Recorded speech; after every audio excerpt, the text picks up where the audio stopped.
Assalamualaikum warahmatullahi wabarakatuh.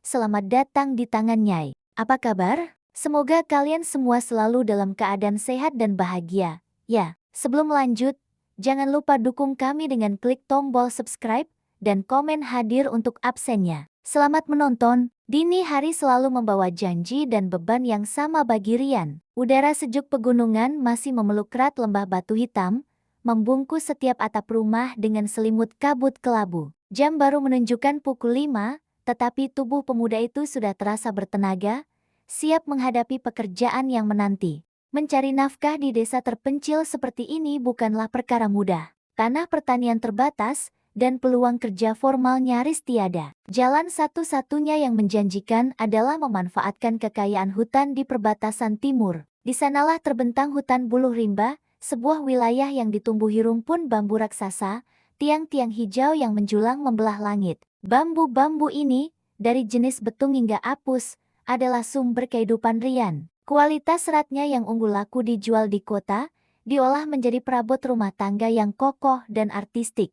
Setiap batang bambu yang dipikul Rian mewakili sebongkah nasi di meja makan dan harapan kecil untuk masa depan yang lebih baik. Rian adalah sosok yang dikenal pendiam namun ulet. Lengannya, terbiasa memegang parang dan memanggul beban berat, menampakkan urat-urat yang menonjol seperti akar pohon. Wajahnya sederhana, dicetak oleh matahari dan angin, tetapi matanya memancarkan ketajaman yang jarang dimiliki pemuda seusianya. Pria itu tidak pernah mengeluh, dan kearifan lokal mengajarkan kepadanya untuk selalu menghormati rimba, memberi salam sebelum masuk, dan mengambil seperlunya saja. Pagi itu, sebilah parang tajam terselip di pinggang Rian, dan sarapan yang dibungkus daun pisang sudah tersimpan di dalam ransel usang. Langkah kakinya membawa pemuda itu melewati jalan setapak yang biasa. Namun, ada sesuatu yang berbeda pada perjalanan kali ini. Sekitar 1 kilometer sebelum mencapai area panen bambu yang biasa, sebuah aroma asing mulai menyusup ke indera penciumannya. Aroma tersebut bukanlah bau lumut basah, tanah gembur, atau getah pahit yang biasa mengisi paru-paru Rian. Ini adalah wangi bunga yang begitu pekat, terlalu mewah dan terlalu eksotis untuk tumbuh liar di hutan rimba yang keras. Baunya mengingatkan pada ratusan kuntum Kamboja putih yang mekar bersamaan, namun dengan sentuhan manis yang lebih memabukkan. Semakin dekat Rian melangkah ke area yang ia sebut zona sunyi, sebuah bagian hutan yang secara aneh selalu sepi dari suara binatang, semakin kuat aroma itu menusuk. Lelaki itu menghentikan langkah.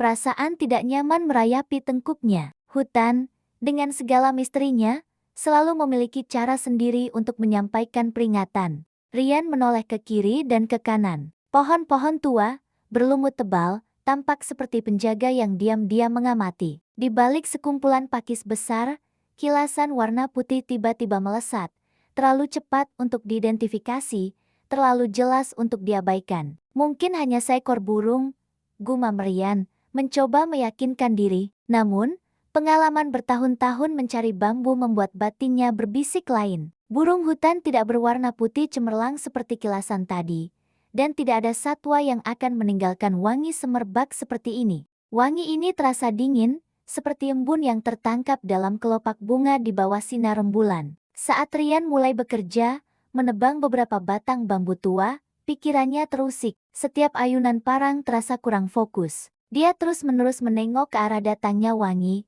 ke arah rumpun bambu kuning yang lebih tersembunyi, yang selama ini selalu dihindarinya. Rumpun tersebut berdiri tegak, hampir seperti tembok alami yang memisahkan area panen yang aman dengan pedalaman terlarang. Di malam sebelumnya, saat Rian minum kopi di warung Makcik Leha, orang tua desa, Pak Tua Karim, sempat menatapnya dengan pandangan penuh makna. Rian, kalau kau cari bambu, jangan sampai langkah kakimu melewati bulu kuning itu, ujar Pak Tua Karim, suaranya serak ditelan usia dan asap rokok. Itu bukan lagi hutan kita, itu kawasan mereka. Mereka siapa, Pak Tua? Tanya Rian, sedikit cemas. Mereka yang bersembunyi di balik dimensi, yang disebut orang bunian, jawab Pak Tua Karim, merendahkan suara. Mereka tidak suka diganggu. Kalau kau mendengar suara gamelan atau mencium wangi kembang yang tak wajar, cepat putar balik. Sudah banyak pemuda yang hilang karena tertarik oleh kecantikan perempuan mereka. Mereka itu cantik, tetapi cintanya membawa pergi nyawa dan roh kita. Rian, yang selama ini menganggap cerita-cerita itu hanya dongeng pengantar tidur, kini merasakan bulu kuduknya meremang. Wangi yang diciumnya saat ini jauh melampaui kewajaran. Kilasan putih itu, apakah itu gaun? Atau hanya pantulan cahaya di daun bambu? Meskipun rasa takut mulai membalut, rasa ingin tahu Rian jauh lebih kuat. Sebagai pemuda yang menghabiskan sebagian besar hidupnya di hutan, dia percaya bahwa makhluk gaib biasanya hanya mengganggu mereka yang berniat jahat atau sombong. Rian merasa dirinya tulus, hanya mencari nafkah. Mungkin, batinnya berbisik, makhluk-makhluk itu tidaklah seburuk yang digambarkan legenda. Rian menyelesaikan potongan bambunya yang terakhir, mengikat 3 batang tebal menjadi 1 pikulan. Namun, alih-alih langsung pulang, sepasang kakinya menuntunnya menuju sumber aroma. Dia meninggalkan pikulan bambu di tanah, memutuskan untuk menjelajah lebih dalam tanpa beban. Ini adalah keputusan yang ia tahu sangat bodoh, melanggar peringatan keras dari sesepuh desa. Tetapi gairah misteri yang baru terbangun dalam dirinya tak terhentikan. Lelaki itu melangkah perlahan, menembus kerapatan buluh kuning. Rumpun bambu ini tumbuh begitu rapat hingga cahaya matahari pun sulit menembusnya, menciptakan lorong-lorong teduh yang terasa dingin dan asing. Wangi Kamboja mistis itu kini begitu kuat hingga terasa seperti rasa di lidah, manis dan dingin. Rian mulai merasa pening, seolah-olah menghirup udara yang terlalu kaya oksigen atau terperangkap dalam asap dupa tak terlihat. Pria itu menyentuh salah satu batang bambu. Permukaannya terasa licin, sejuk luar biasa, dan tidak ditumbuhi lumut seperti bambu di area luar. Rian merasakan getaran halus di telapak tangannya, seolah-olah batang bambu itu adalah pembuluh nadi kehidupan dari entitas yang lebih besar. Tiba-tiba, wangi itu mencapai klimaksnya, diiringi oleh sensasi aneh seolah-olah udara di sekitarnya menjadi tebal dan padat. Rian merasa seperti sedang berenang melalui cairan kental. Dia mengangkat kepala, melihat sedikit celah di antara rumpun bambu yang paling padat. Melalui celah itu, tampak cahaya samar yang sama sekali berbeda dari cahaya matahari, cahaya virus, berdenyut lembut, seolah-olah ada rembulan kecil yang terperangkap di antara bambu. Rian tahu, di balik tembok bambu yang menjulang ini, dia bukan lagi berada di hutan yang biasa dikenal manusia. Dia berdiri di ambang batas, tempat realitas manusia dan alam gaib saling bersentuhan. Keinginannya untuk melihat apa yang ada di balik cahaya virus itu kini mengalahkan setiap naluri bertahan hidup yang dimilikinya. Dia menarik napas dalam-dalam, mengencangkan genggaman pada parang walaupun tahu benda logam mungkin tak berguna di sini, dan bersiap melangkah masuk. Langkah kaki Rian yang ragu-ragu menembus celah sempit di antara 2 batang bambu kuning tua. Begitu tubuh pemuda itu sepenuhnya berada di sisi lain, segala sesuatu berubah. Lingkungan di sekelilingnya seketika terasa asing, seolah-olah pendatang itu baru saja melewati tirai dimensi. Suara-suara hutan yang semula sayup-sayup gemericik air sungai, kicau burung, dengung serangga mendadak lenyap sepenuhnya. Keheningan menyergap, tebal, dan mutlak.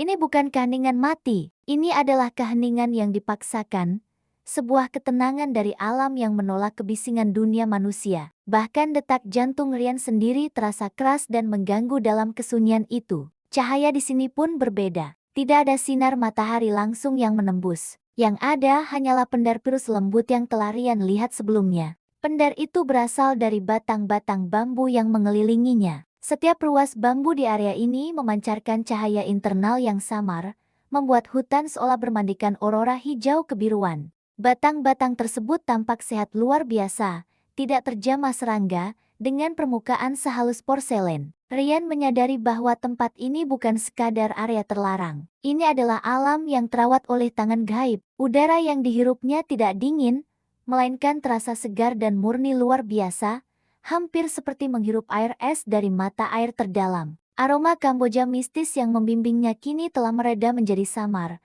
digantikan oleh wangi lain campuran antara cendana, melati, dan rempah tak dikenal. Pemuda itu melangkah maju, kakinya menginjak tanah yang ditutupi oleh karpet lumut tebal berwarna emas kusam. Setiap jejak kaki yang ditinggalkan segera memudar, seolah alam ini menolak bukti kehadiran manusia. Rian merasa dirinya menjadi penyusup paling kentara di dunia yang rapi dan tersembunyi ini. Saat berjalan di antara barisan bambu yang tampak seperti pilar-pilar katedral alam, pendengaran Rian menangkap sesuatu. Awalnya hanya berupa getaran halus di udara, seperti senar kecapi yang dipetik dari kejauhan. Kemudian, getaran itu merangkai diri menjadi alunan melodi. Musik yang datang bukanlah gamelan berat yang diperingatkan oleh Pak Tua Karim, melainkan nyanyian tunggal yang sangat merdu, lembut, dan penuh kesedihan tersembunyi. Nyanyian itu terdengar seperti bisikan angin yang melewati lubang suling bambu, diiringi oleh irama yang diciptakan oleh air yang menetes dari daun raksasa. Vokal si penyanyi memiliki resonansi yang dalam, menyentuh Rian langsung di ulu hati. Suara ini mengisahkan kerinduan yang tak terucapkan, keindahan yang tak tergapai, dan kesepian yang abadi. Rian terhenti, parangnya terjatuh dari tangannya tanpa disadari, menimbulkan bunyi denting yang terasa keterlaluan dalam keheningan itu. Dia tidak peduli, pikiran rasionalnya lumpuh, tergantikan oleh gejolak emosi yang belum pernah dirasakan sebelumnya. Suara itu menariknya, seperti magnet tak terlihat. Siapapun pemilik suara itu, perempuan itu pasti merasakan keindahan dan beban yang sama besarnya. Rian bergerak mengikuti alunan melodi. Dia tidak lagi berhati-hati. Rasa takutnya telah digantikan oleh dorongan yang tidak bisa dijelaskan. Dia harus melihat wanita yang memiliki suara surgawi itu. Dia harus tahu mengapa nyanyian itu membawa kesedihan yang begitu dalam. Jalan setapak itu membawanya ke pusat lingkaran bambu yang paling bercahaya. Di sana, rumpun-rumpun bambu membentuk dinding melingkar, membuka area lapang seukuran kolam. Di tengah area itu, terdapat sebuah kolam mata air kecil yang airnya memancarkan cahaya perak. Di tepi kolam itulah, di atas akar pohon beringin putih yang tampak diukir dari batu giok, sosok itu terlihat. Sosok itu, dengan punggung menghadap Rian, adalah sumber dari semua misteri. Rambutnya hitam legam, terurai panjang hingga menyentuh air, dengan beberapa helai dihiasi bunga-bunga putih kecil yang tampak bersinar sendiri. Pakaiannya adalah perpaduan warna hijau min dan putih susu, terbuat dari bahan yang terlihat seperti sutra air atau tenunan dari serat bambu yang dicampur cahaya rembulan.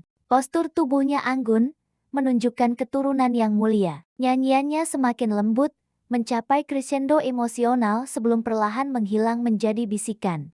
Tepat saat lagu itu berakhir, wanita itu memutar tubuhnya perlahan. Rian menahan napas. Kecantikannya tidak nyata.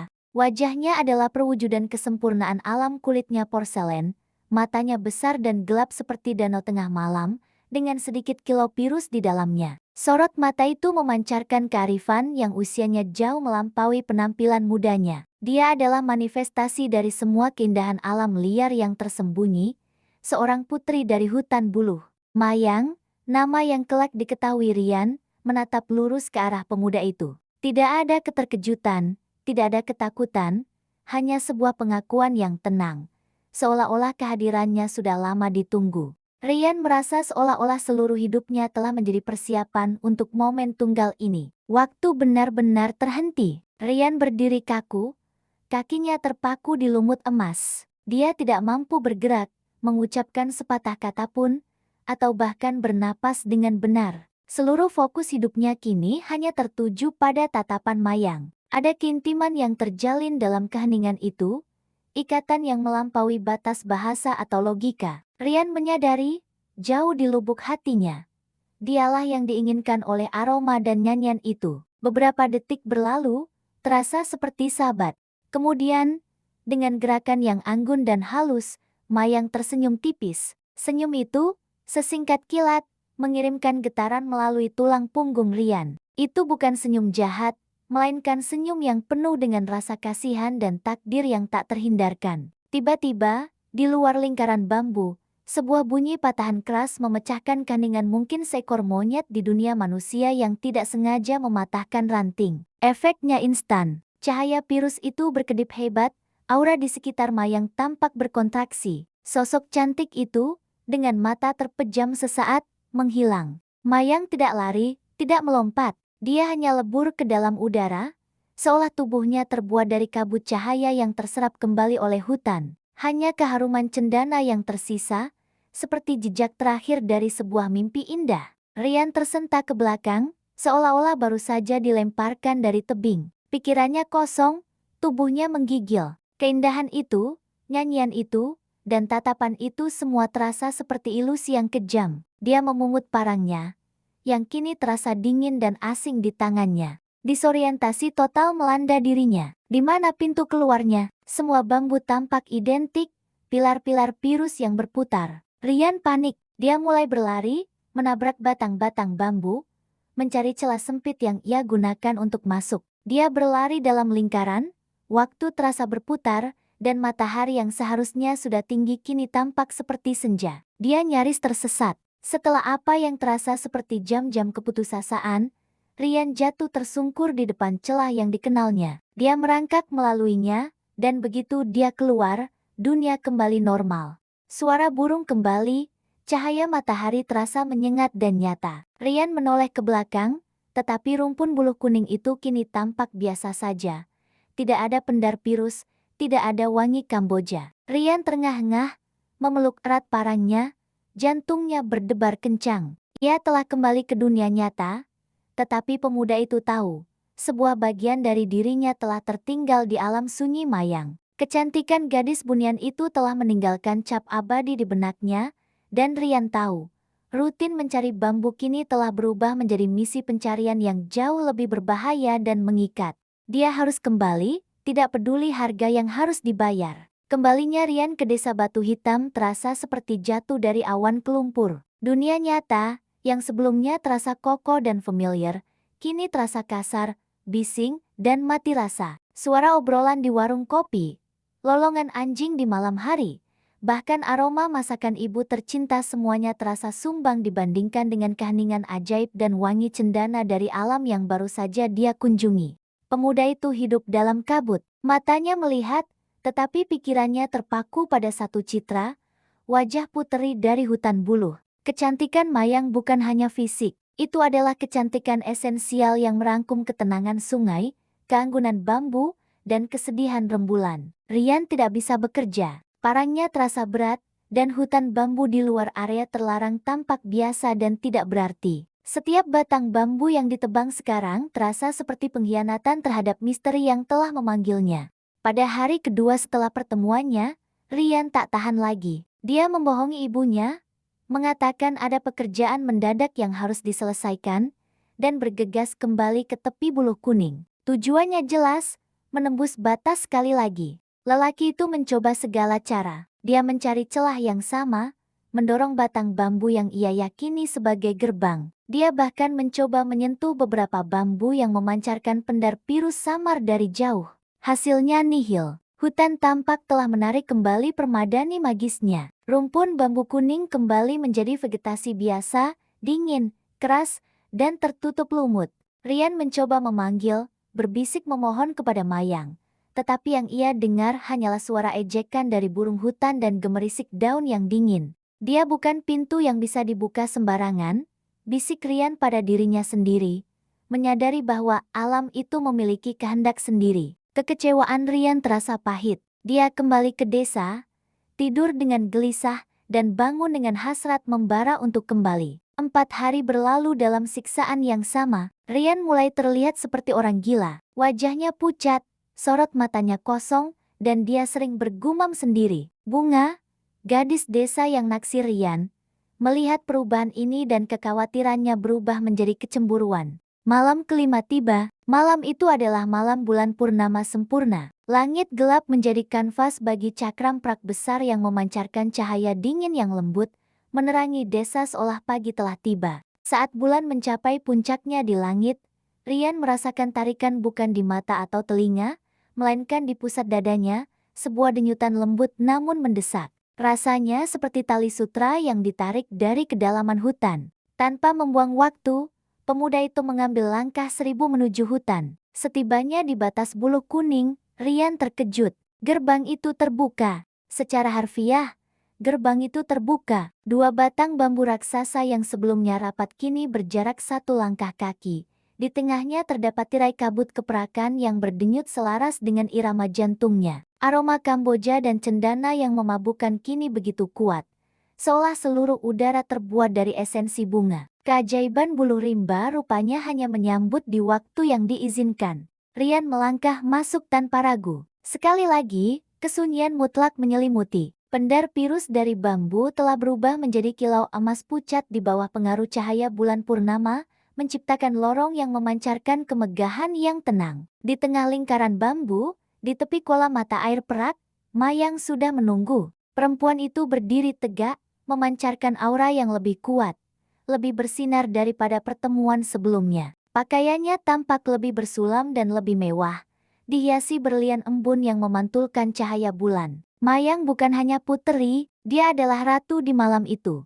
Rian mendekat dengan langkah hormat. Dia berlutut, menundukkan kepala. Perkataan terasa tidak perlu. Kehadirannya adalah pernyataan cinta yang paling kuat. Berdirilah, pengunjung dari dunia cahaya, suara Mayang terdengar. Suaranya kali ini tidak lagi sedih, tetapi berwibawa dan jernih seperti lonceng kristal. Aku sudah tahu engkau akan kembali. Keberanianmu adalah jembatan yang langka antara dua alam. Rian berdiri, memberanikan diri menatap mata Mayang. Aku harus melihatmu lagi. Dunia di luar terasa kosong tanpamu. Mayang tersenyum tipis, kali ini senyumnya lebih hangat, namun tetap menyimpan kesedihan. Kosong, ya, itu adalah takdir bagi setiap manusia yang melihat kebun abadi kami. Kami, orang bunian, hidup di alam yang selaras, di mana waktu mengalir perlahan dan usia tidak menyentuh.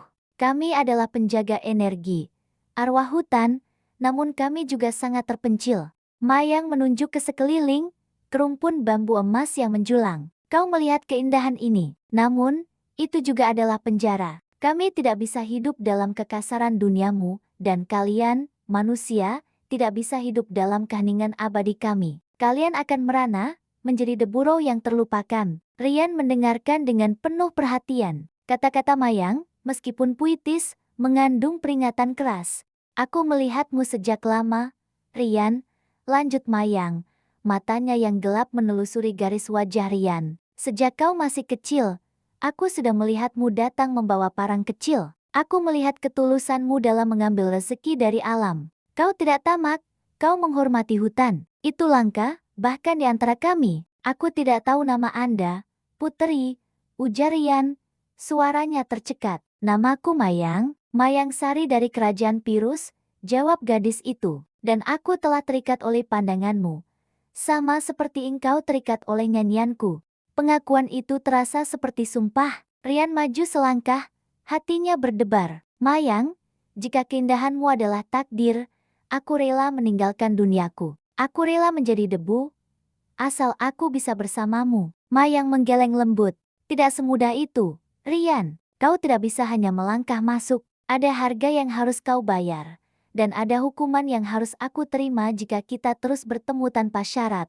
Dia melangkah mendekat, hanya menyisakan jarak selai rambut di antara mereka. Rian bisa mencium aroma mawar dan rempah yang menguar dari kulit Mayang. Alamku tidak mengizinkan hubungan ini. Pintu gerbang ini dikendalikan oleh energi bulan. Hanya di saat alam semesta paling harmonis, hanya saat bulan purnama mencapai puncaknya, barulah energi kita tidak menimbulkan kekacauan pada kedua dimensi. Mayang menatap dalam-dalam ke mata Rian, memberikan ultimatum yang terasa seperti janji kekasih. Aku bisa membuka pintu ini untukmu, tetapi hanya pada satu malam dalam sebulan. Malam ini adalah batas dan janji kita. Maukah kau menerimanya, menjadi kekasih purnama? Tawaran itu adalah cambuk dan sekaligus hadiah. Bertemu hanya sekali sebulan berarti 29 hari penderitaan di dunia fana, tetapi satu malam keabadian dalam cinta gaib.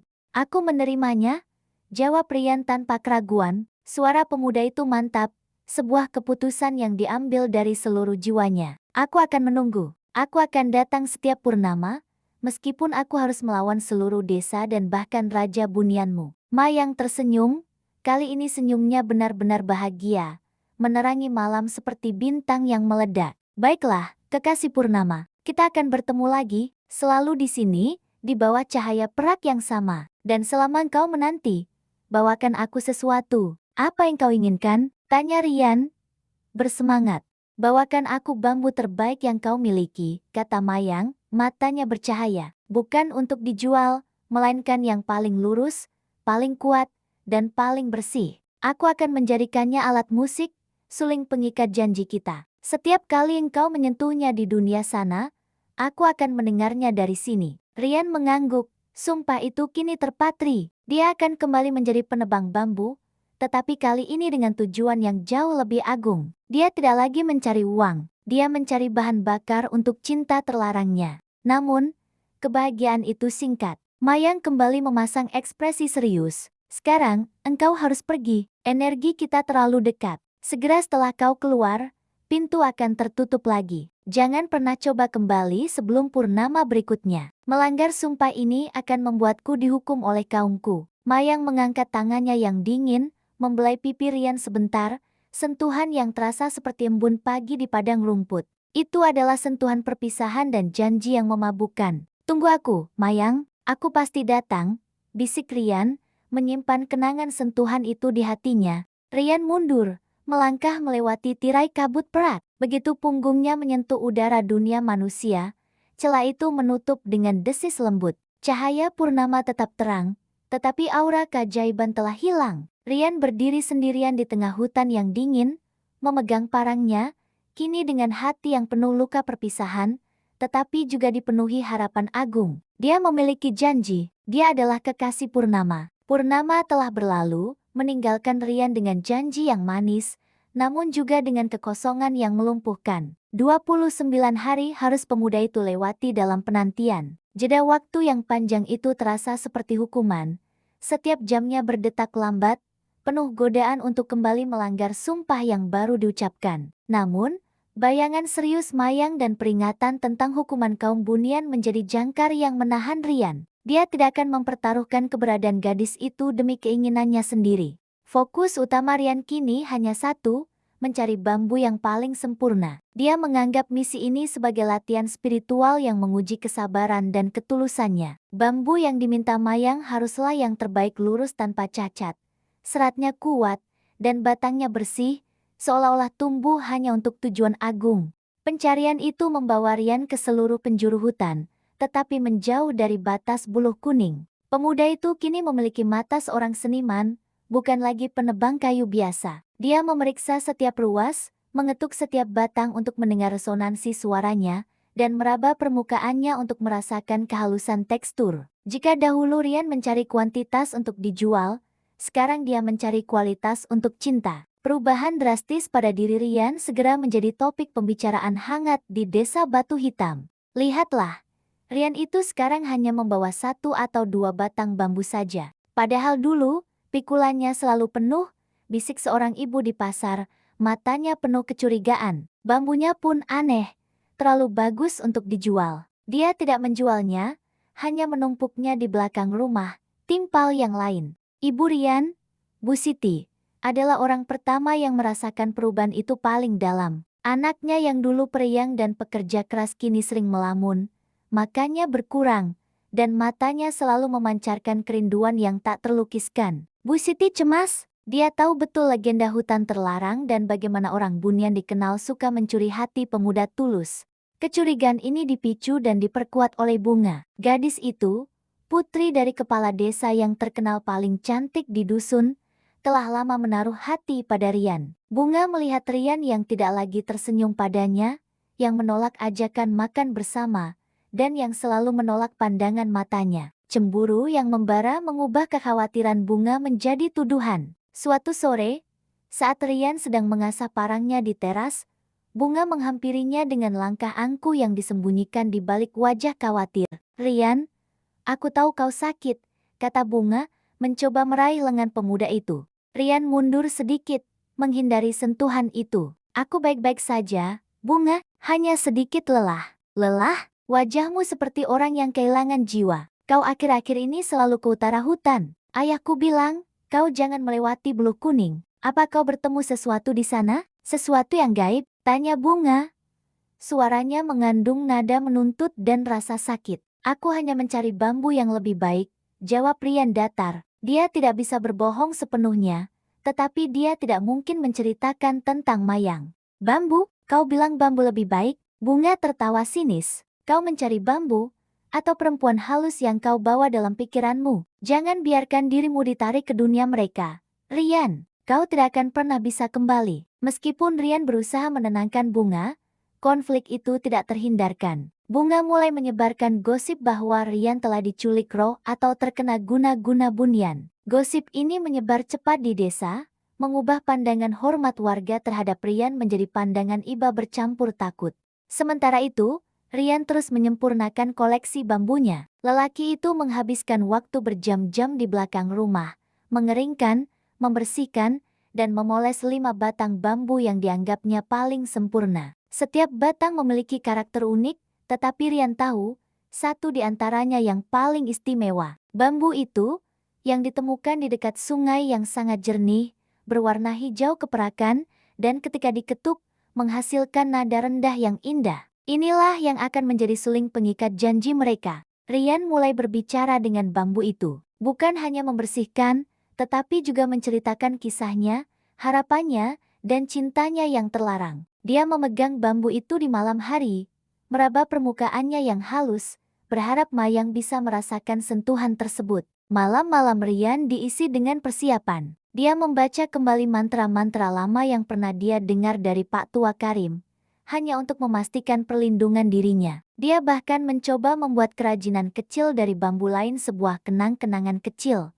Hadiah manusia untuk seorang putri gaib. Waktu berlalu dalam siksaan penantian yang indah. Rian mulai menghitung mundur hari-hari. Dia harus kuat. Rasa rindu itu adalah ujiannya. Semakin dia menahan diri untuk tidak kembali, semakin besar cintanya akan terbukti. Saat 18 hari berlalu, Rian mengalami fenomena aneh di rumahnya. Bau wangi cendana dan Kamboja, yang biasanya hanya tercium di batas hutan, kini hadir di kamarnya. Aromanya lembut, muncul dan menghilang dalam hembusan angin malam. Ini adalah pesan dari Mayang, sebuah sentuhan dari alam bunian yang merindukan Rian. Malam itu, Rian tidak bisa tidur. Dia bangun, mengambil bambu keperakan yang telah disiapkannya, dan mulai memainkannya tanpa alat. Hanya dengan meniup ujungnya, angin yang keluar terasa seperti suling. Rian duduk di tepi jendela, menatap bulan yang sedang membesar, dan meniupkan hembusan napas kerinduan ke dalam batang bambu. Saat meniup, Rian melihat kilasan cahaya virus di luar jendela, hanya sepersekian detik. Jelas itu bukan kunang-kunang atau pantulan lampu. Itu adalah bayangan Mayang yang sekilas muncul, tersenyum, sebelum menghilang lagi. Janji mereka berfungsi, bambu itu telah menjadi penghubung dimensi. Keesokan harinya, kecurigaan desa mencapai klimaksnya. Bunga, yang telah mengumpulkan beberapa tetangga, mendatangi Bu Siti. Bu Siti, Rian harus diobati, tuntut Bunga. Dia menyimpan benda-benda aneh di belakang rumah, bambu yang tidak normal. Pasti itu adalah pengaruh jahat dari hutan. Kita harus memanggil dukun kampung untuk membersihkannya sebelum terlambat. Bu Siti, meskipun mencintai anaknya, mulai terpengaruh oleh tekanan sosial dan bukti-bukti perubahan Rian. Ketika dia melihat tumpukan bambu aneh dan mata anaknya yang selalu kosong, ketakutan seorang ibu mengalahkan nalar. Kita harus bawa Rian ke Pak Dukun Sastro, putus Bu Siti dengan air mata. Peristiwa ini menjadi titik balik. Rian harus segera bertindak. Dia tidak bisa membiarkan Mayang dan janji mereka dihancurkan oleh ketakutan dan kecemburuan manusia. Sisa penantian hanya tinggal beberapa hari lagi, dan Rian harus menghadapi desa sebelum kembali ke alam bunian. Kepulangan Rian ke desa terasa seperti kembalinya hantu yang ditakuti, bukan kepulangan seorang anak yang dicintai. Pintu bulu kuning telah menutup, memutus koridor cahaya, tetapi jejak keajaiban masih melekat pada tubuh Rian. Rambutnya basah oleh embun abadi bulu rimba, dan di tangannya tergenggam suling bambu keperakan yang memancarkan sinar redup bahkan di bawah sinar matahari pagi. Para pemuda desa yang sempat mengejarnya telah lari terbirit-birit, menyebarkan cerita tentang api virus yang melilit tubuh Rian dan gerbang gaib yang terbuka di hutan. Ketakutan kini mengalahkan amarah. Penduduk desa Batu Hitam tidak lagi berani mendekat. Mereka hanya mengintip dari balik jendela, menganggap pemuda itu telah sepenuhnya menjadi milik alam lain. Rian berjalan perlahan menuju rumahnya, meninggalkan jejak kaki basah di tanah kering. Rumah itu terasa dingin. Bu Siti, sang ibu, tidak menyambutnya dengan pelukan atau tangisan lega. Wanita itu hanya menatap Rian dari ambang pintu, matanya kosong karena syak dan ketakutan yang mendalam. Siti, kau tidak mengenalku lagi? Tanya Rian lembut.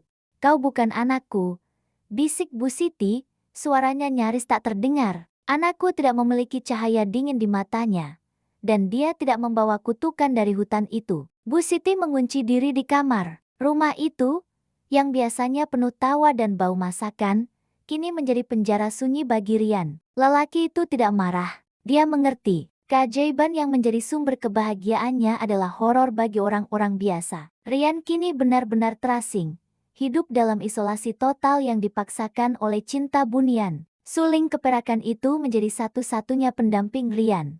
Dia menyimpannya di peti kayu tua, di atas selai kain sutra bersih, memperlakukannya lebih dari sekadar alat musik. Itu adalah jantung kedua dan saluran komunikasi. Rian tidak lagi mencari nafkah, tidak lagi memotong bambu, dan tidak lagi makan banyak. Kehangatan yang diterima dari Mayang saat ritual ukiran janji tampaknya telah mengisi kekosongan fisik dalam dirinya. Malam pun tiba. Rian duduk di teras belakang yang menghadap ke buluh kuning. Dia mengambil suling itu. Rasanya hangat, seolah menyimpan sisa-sisa suhu tubuh Mayang. Rian mengangkatnya dan mulai memainkan melodi. Bukan melodi yang rumit, hanya nada-nada sederhana yang diulang-ulang, sebuah isyarat rindu, sebuah panggilan yang tulus. Musik itu mengalir seperti air kristal, memecah kesunyian malam. Anehnya, tidak ada seorang pun di desa yang terbangun atau terganggu oleh suara suling itu. Seolah melodi tersebut hanya ditujukan untuk pendengar yang sensitif. Ketika Rian menutup mata, membiarkan alunan suling itu menenggelamkannya, dia jatuh ke dalam tidur yang dalam dan cepat. Di sanalah, di antara kesadaran dan ketidaksadaran, komunikasi bunian terjadi. Rian membuka mata. Dia tidak berada di ranjangnya. Dia berdiri di atas jembatan akar yang melengkung di atas sungai air Prak. Lingkungan sekitarnya adalah pemandangan alam bunian yang pernah dilihatnya, pepohonan setinggi langit dan udara yang dipenuhi wangi cendana. Selamat datang kembali, kekasih Purnama, suara Mayang menyambut. Mayang berdiri di bawah pohon rantau bunga, tempat pertemuan pertama mereka. Namun, kali ini, ada bayangan kesedihan yang melilit putri itu. Apa yang terjadi? Kau terlihat muram, tanya Rian, bergegas mendekat. Ayahku, Raja, tahu tentang suling itu. Keajaiban bambu keperakanmu tidak bisa disembunyikan. Dia telah mengeluarkan peringatan keras, jelas Mayang. Tatapannya menyeratkan beban berat. Aku semakin diawasi. Rian, ikatan ini menarikku menjauh dari kaumku, dan kau menjauh dari duniamu. Mayang mengulurkan tangan, dan Rian meraihnya. Sentuhan itu nyata, bukan hanya mimpi biasa. Aku tidak peduli dengan dunia manusiaku. Mereka telah menolakku. Biarkan aku tinggal bersamamu. Itu belum waktunya. Mayang menggeleng. Kau harus membiarkan dirimu melupakan dunia manusiaku secara alami, seperti yang sudah diperingatkan. Jika kau datang paksa, kau akan menjadi manusia tanpa jiwa di sini, dan aku akan diasingkan. Mayang kemudian mengajarinya, dengarkan, Rian, aku akan mengirimimu 5 not melalui suling ini setiap malam. Itu adalah kode. Jika kau mendengarkan not itu, kau akan tahu bagaimana keadaan di sini, dan aku akan tahu kau aman. Mayang mulai bersenandung. Suara merdu itu masuk ke dalam jiwa Rian, mengukir 5 nada yang rumit dan mistis. Rian mengulanginya dalam hati, janji baru yang harus dipenuhi. Not pertama adalah cinta, bisik Mayang. Not kedua, bencana. Not ketiga, harapan. Not keempat, pengkhianatan. Not kelima, jalan keluar. Jika kau memainkan kelima not itu bersama, aku akan tahu kau siap untuk lari. Tutup Mayang, sebelum pemandangan bunian itu mulai pudar secepat air yang mengering di gurun. Rian terbangun di ranjangnya, tubuhnya basah oleh keringat dingin, tetapi pikirannya jernih. Dia ingat segalanya, sungai Prak, jembatan akar, dan yang terpenting, 5 not rahasia yang kini tertanam di ingatannya. Keesokan harinya, Rian mulai merasakan perubahan nyata pada dirinya, manifestasi dari ikatan bunian. Indra pendengaran Rian menjadi sangat tajam. Dia bisa mendengar gemerisik daun yang jatuh di batas hutan, bahkan bisikan yang dilakukan orang-orang desa dari jarak jauh. Sensitivitas cahaya, mata Rian tidak lagi mentoleransi sinar matahari yang terik. Dia merasa paling nyaman saat fajar atau senja, atau di bawah cahaya rembulan. Kebutuhan tidur. Rian tidak perlu tidur lagi. Dia hanya perlu memainkan suling untuk memasuki alam mimpi Mayang, dan energi itu sudah cukup mengisi kembali staminanya. Perubahan ini semakin membuat Rian terpisah dari kenyataan manusia. Ia menjadi sosok yang berjalan dalam bayangan, hanya hidup saat malam tiba untuk memainkan not rahasianya. Di sisi lain desa, Bunga tidak bisa menerima kenyataan tentang hilangnya Rian secara gaib. Gadis itu tidak takut seperti yang lain. Cemburu menggerogoti nalar Bunga. Bunga yakin, suling di tangan Rian adalah alat sihir yang mengikatnya pada perempuan halus itu. Bunga menggunakan semua pengaruhnya, meyakinkan ayahnya, kepala desa, bahwa Rian harus dihentikan secara paksa sebelum seluruh desa terkena kutukan. Ayah, suling itu kuncinya, desak Bunga. Jika kita hancurkan alat musik itu, roh Rian akan kembali. Kepala desa, yang awalnya takut pada fenomena virus di hutan, akhirnya tunduk pada tekanan Bunga dan ketakutan kolektif warga. Mereka merencanakan serangan. Pada malam ketiga setelah purnama, saat Rian duduk di teras belakang, memainkan not kedua dari 5 nada rahasia not bencana, bayangan-bayangan gelap muncul di halaman. Kali ini, mereka datang tidak dengan tangan kosong. Mereka membawa obor dan jaring kasar yang dipercaya mampu menahan makhluk halus. Dipimpin oleh kepala desa dan didorong oleh tatapan penuh dendam Bunga, mereka menyerbu rumah Rian. Ini adalah serangan yang terencana, sebuah ritual pengusiran paksa. Rian melihat kilatan obor dan mendengar teriakan kasar. Lelaki itu tersentak. Dia tahu, mereka tidak ingin menangkapnya. Mereka ingin merebut suling itu. Rian berdiri, suling keprakan itu masih menempel di bibirnya. Dia tidak punya waktu untuk lari.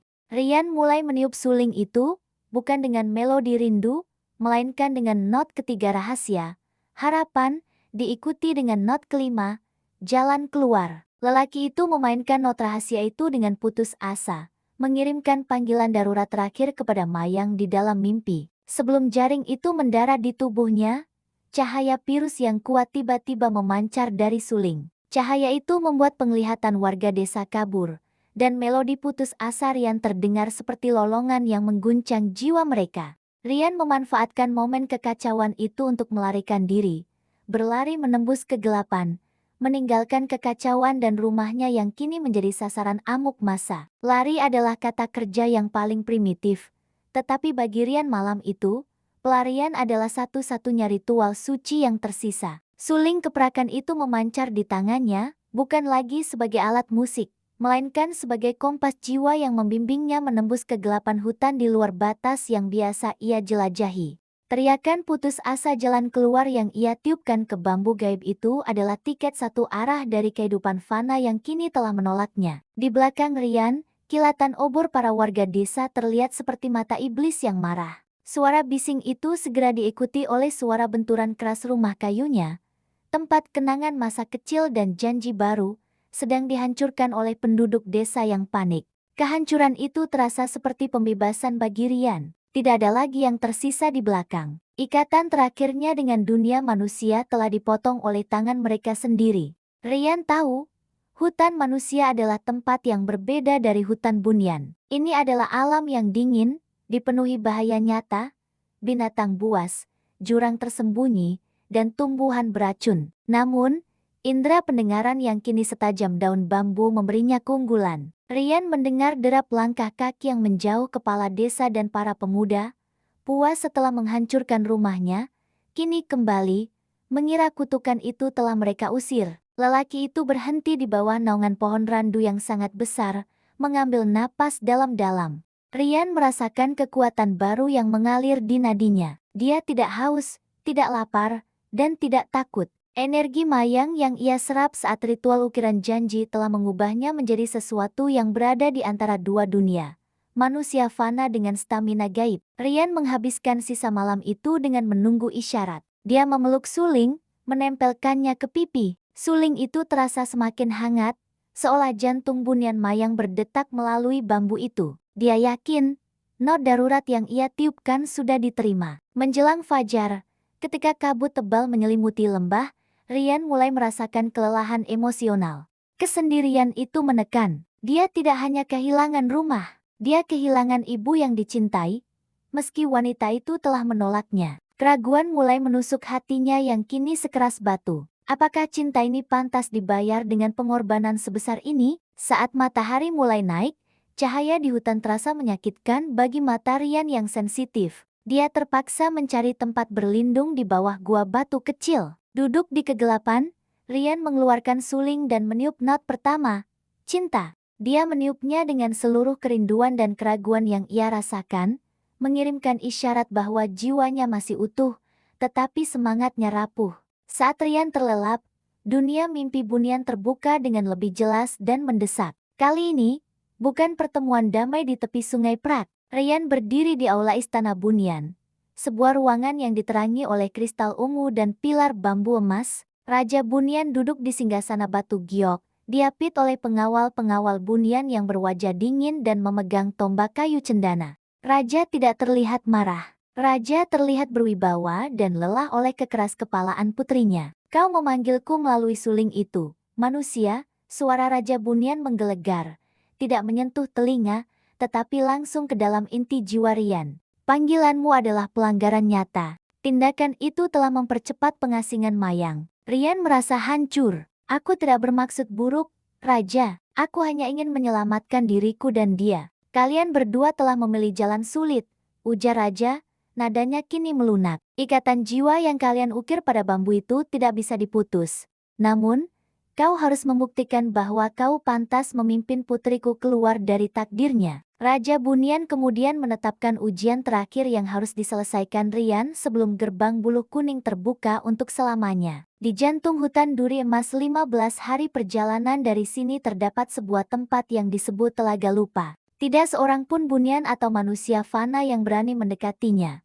Karena airnya menjanjikan kelupaan total. Rian menelan ludah, siap mendengarkan. Kau harus pergi ke sana, lanjut Raja. Dan dari dasar telaga itu, kau harus mengambil siput cahaya. Bawa siput cahaya itu kembali ke ambang bulu kuning. Jika kau berhasil melintasi hutan duri emas tanpa melupakan Mayang, kau boleh memilikinya. Telaga lupa, ulang Rian. Apakah itu yang harus aku ambil untuk Mayang? Itu adalah ujian ingatan dan ketulusan. Air telaga itu akan menghilangkan ingatan tentang Mayang. Kau akan lupa siapa dirimu. Siapa dia, dan mengapa kau membawa suling itu? Jika kau tetap kembali, itu berarti cintamu tertulis di jiwa, bukan hanya di pikiran, jelas Raja. Jika kau gagal, kau akan menjadi orang gila yang berkeliaran di hutan abadi, tanpa ingatan akan dua dunia.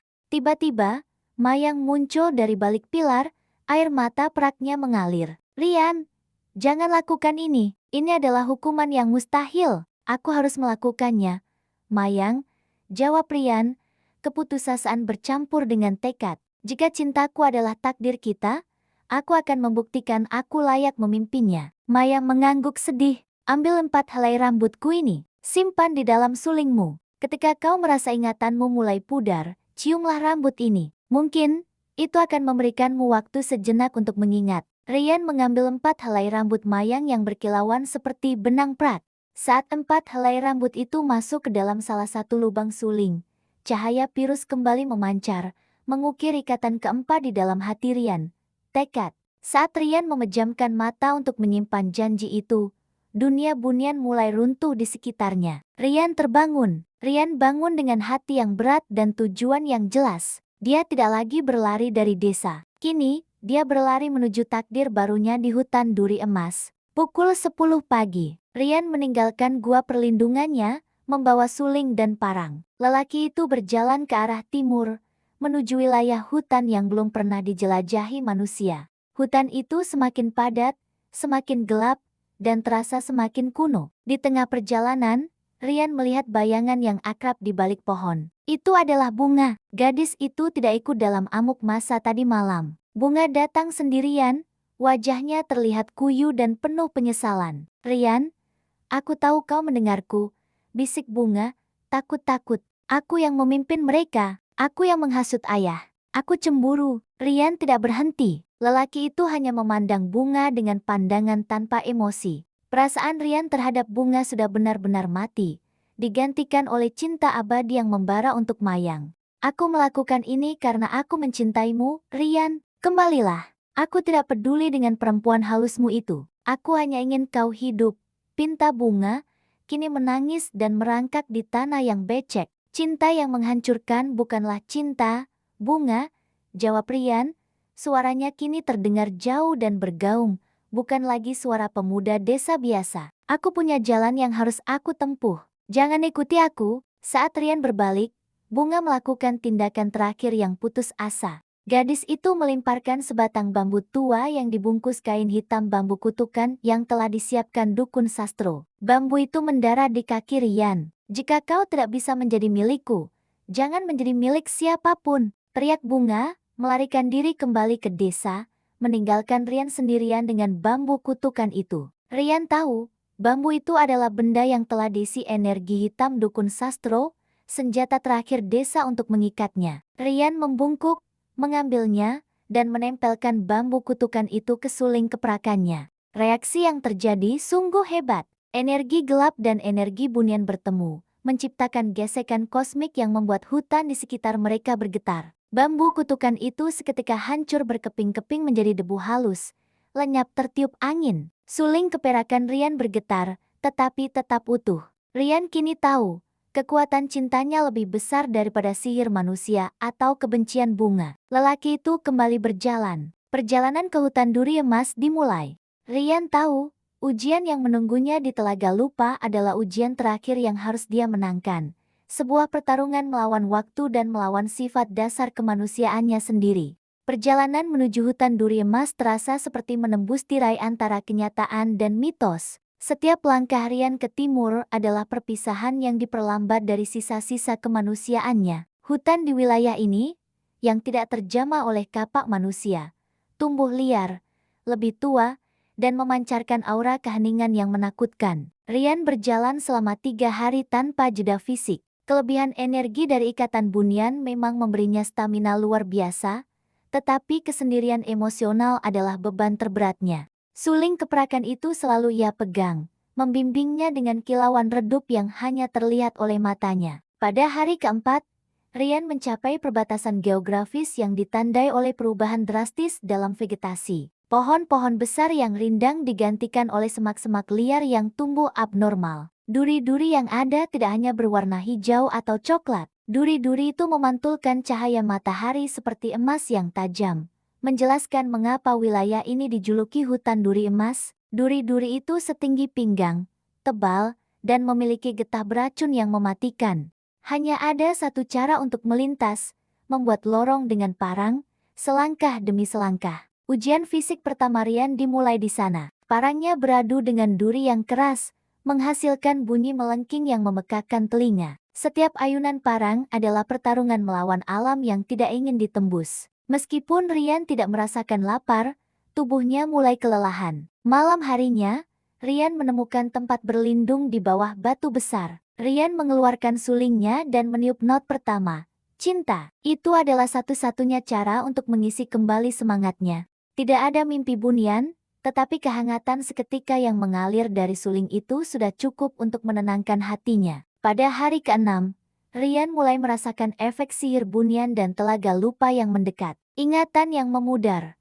Ketika Rian mencoba mengingat wajah ibunya, yang muncul hanyalah siluet samar. Nama Bunga atau kepala desa terasa seperti nama yang dipinjam dari cerita orang lain. Hilangnya empati, Rian melihat seekor anak kancil terperangkap dalam jerat duri dan mati perlahan. Dalam kehidupan lamanya, perasaan kasihan akan menguasai Rian.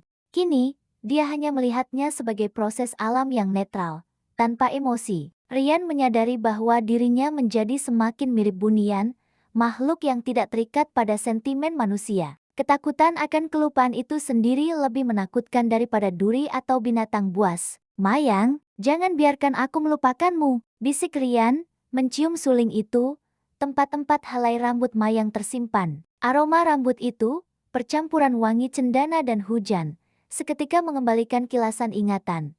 Tawa Mayang, matanya yang seperti prak, dan janji di tepi kolam. Aroma itu adalah jangkar ingatan Rian. Rian mempercepat langkahnya, kini berlari dalam lorong sempit yang ia buat sendiri, didorong oleh ketakutan untuk melupakan. Pada hari ke-10, hutan duri emas mulai menampakkan struktur yang lebih ganjil. Semak duri tidak lagi tumbuh secara acak. Duri-duri itu membentuk labirin yang disengaja. Lorong-lorong berliku, dan terkadang Rian harus kembali ke jalan yang sudah ia lewati.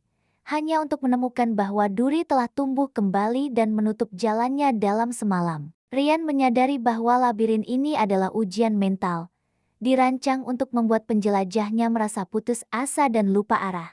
Saat Rian memasuki bagian terdalam labirin, dia menemukan sebuah pemandangan yang mustahil. Sebuah kolam kecil, dikelilingi oleh duri emas setinggi tembok. Air kolam itu bukan air biasa. Air itu berwarna ungu kehitaman dan tidak memantulkan cahaya apapun, menjadikannya sebuah lubang hitam cair di tengah hutan. Rian tahu, inilah telaga lupa yang ditakuti. Air di telaga lupa tidak mengeluarkan suara, tidak ada riak, dan tidak ada kehidupan di sekitarnya. Tiba-tiba, bisikan-bisikan halus mulai terdengar, bukan dari luar, tetapi dari dalam kepala Rian. "Kembalilah, Rian, kau sudah lelah. Rumahmu ada di desa. Ibumu memanggilmu." "Siapa, Mayang? Itu hanya mimpi indah. Tinggalkan suling itu dan lupakan. Lupakan penderitaan." Rian mencoba berteriak, tetapi suaranya tercekat. Air telaga lupa memanggil jiwanya untuk beristirahat. Rian hampir menjatuhkan sulingnya. Tangan Rian gemetar hebat, dan dia merasa ingatannya terkikis seperti pasir yang terhisap ke dalam air. Rian segera mengingat pesan Mayang. Dia menarik sulingnya ke hidungnya dan mencium 4 helai rambut yang tersimpan di dalamnya. Aroma rindu itu menghantam Rian seperti ombak, menghidupkan kembali nyala api tekad yang sudah hampir padam. Dengan kekuatan yang tersisa, Rian mendekati telaga lupa. Airnya terasa dingin, memanggil, dan berjanji kedamaian melalui kelupaan. Rian melihat ke dasar telaga. Itu sangat dalam dan gelap. Namun, di tengah kegelapan itu, Rian melihat cahaya samar yang berkedip, seukuran kepalan tangan. Itu adalah siput cahaya. Rian menanggalkan pakaiannya, menyisakan suling yang ia ikat erat di lehernya. Rian mengambil napas dalam-dalam, napas terakhir sebagai manusia yang sadar. Saat Rian melompat ke dalam air ungu kehitaman itu, rasanya seperti jatuh ke dalam tinta dingin. Rasa sakit fisik hilang, digantikan oleh rasa hampa total. Ketika Rian membuka mata di bawah air, dia tidak lagi mengingat siapa Mayang. Dia hanya tahu bahwa dia harus mengambil cahaya di dasar telaga. Itu adalah tugas yang harus diselesaikan, tetapi alasannya telah hilang. Rian berenang ke bawah, dipandu oleh naluri murni dan cahaya yang memanggil. Siput cahaya itu terletak di atas batu cadas yang ditutupi lumut. Siput itu memancarkan cahaya yang cukup kuat untuk menerangi dasar telaga, tetapi cahayanya tidak memiliki kehangatan, hanya kepastian. Tepat sebelum Rian meraihnya, suara suling terdengar di kepalanya. Itu adalah not kelima, jalan keluar, yang Mayang mainkan di alam mimpi, mengirimkan energi terakhir kepada kekasihnya. Melodi itu tidak membangkitkan ingatan, tetapi membangkitkan sebuah janji yang terukir di tulang. Rian ingat tentang perasaan kepemilikan. "Ini adalah milikku. Aku harus membawanya." Rian meraih siput cahaya itu.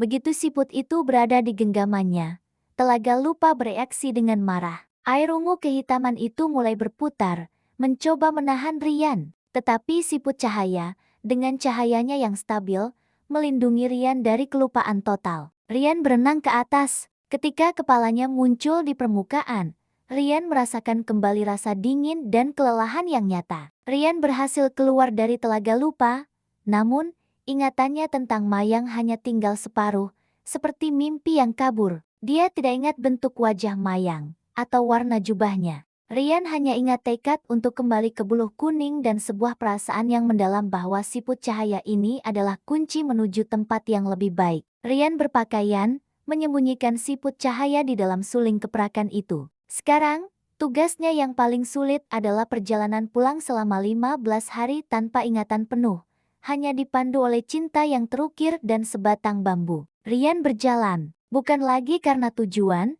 melainkan karena momentum yang tersisa dari tekad yang hampir hilang. Siput cahaya yang tersembunyi di dalam suling keperakan itu memancarkan sinar stabil yang memberinya arah, tetapi tidak memberi pemuda itu kehangatan ingatan. Telaga lupa telah mengambil nama, wajah, dan setiap percakapan manis yang Rian miliki bersama Mayang. Apa yang tersisa hanyalah rasa hampa di dada dan keharusan buta untuk mencapai suatu tempat yang disebut bulu kuning. Rian menghitung hari, bukan berdasarkan matahari, melainkan berdasarkan ritme alam bunian yang kini mengalir dalam darahnya. Dia tidur di siang hari ketika cahaya mentari terasa menyakitkan, dan melakukan perjalanan di malam hari ketika sensitivitas matanya yang baru mampu menangkap detail halus dalam kegelapan. Perjalanan kembali adalah ujian ketekunan. Hutan duri emas tidak lagi mencoba membujuknya. Hutan itu menciptakan ilusi untuk menguji kewarasannya. Rian melihat bayangan rumahnya,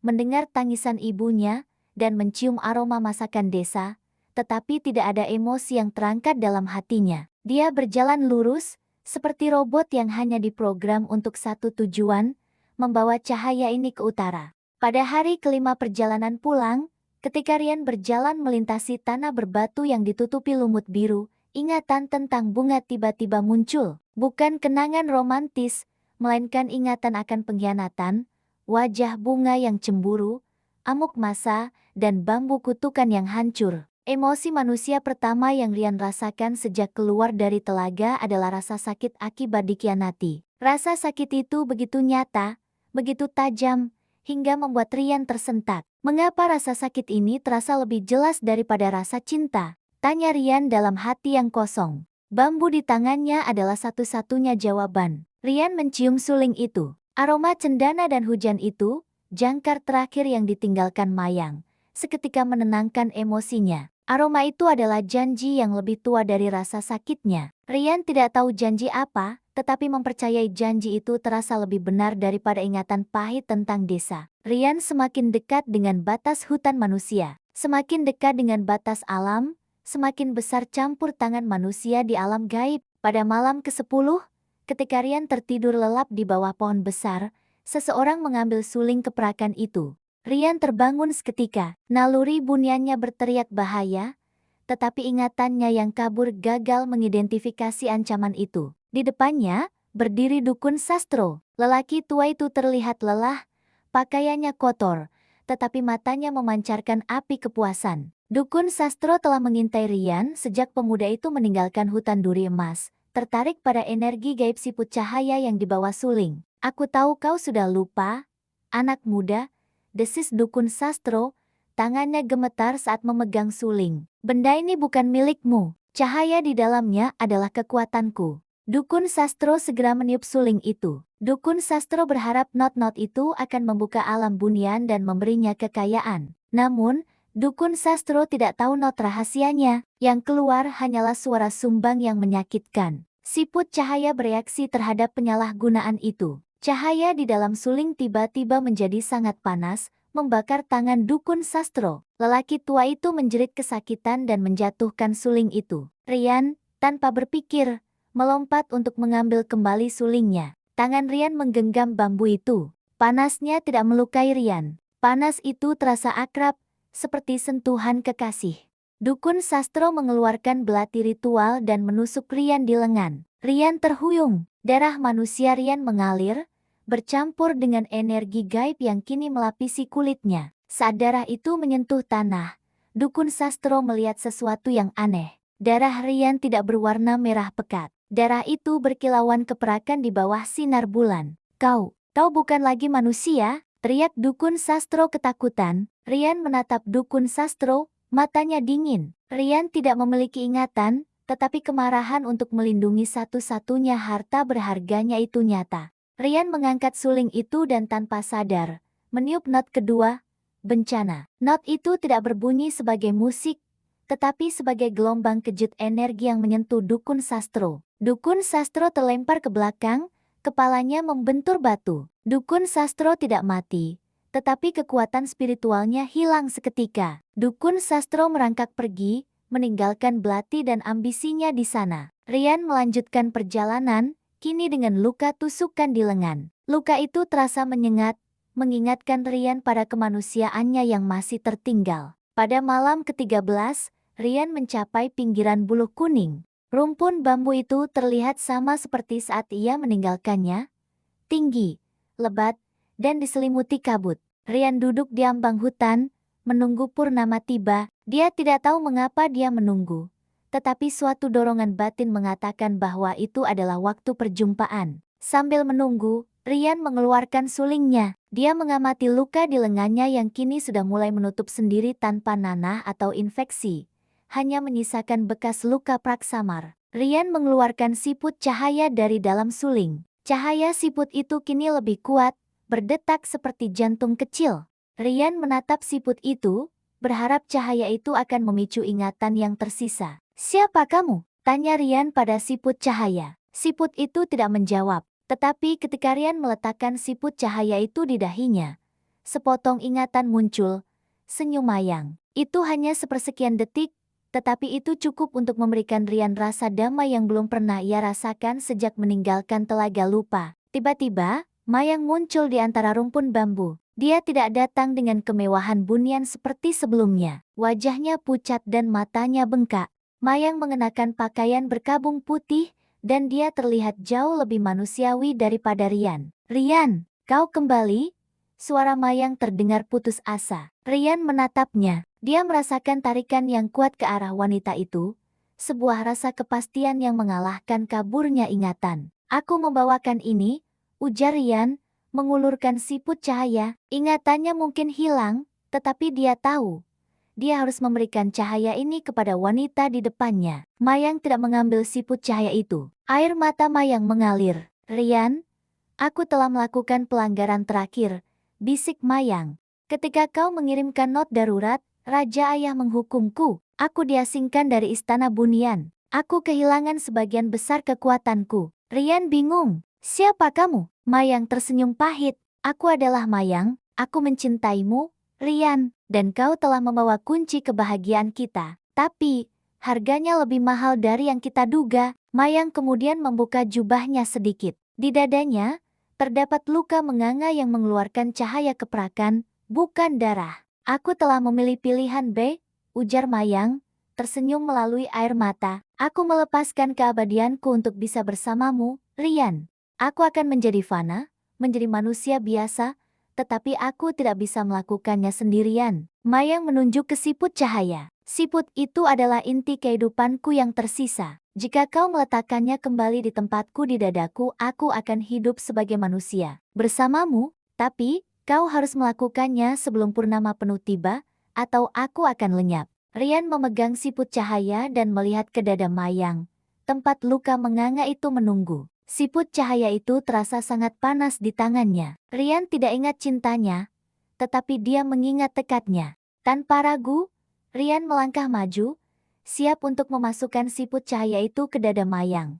Saat itu, bulan penuh telah mencapai zenitnya, menggantung seperti mutiara raksasa di atas rumpun bulu kuning. Cahaya perak itu bukan lagi romantis. Cahaya itu terasa menusuk dan menghakimi, menyaksikan keputusan final yang akan mengubah garis takdir. Rian berdiri di hadapan Mayang, memegang siput cahaya yang terasa panas membakar di telapak tangan. Rasa panas itu bukan menyakitkan. Rasa itu seperti kompas yang menunjukkan kebenaran. Mayang di depannya terlihat begitu rapuh, begitu manusiawi dalam pakaian berkabung putihnya, dengan luka keperakan di dada yang memohon untuk diisi.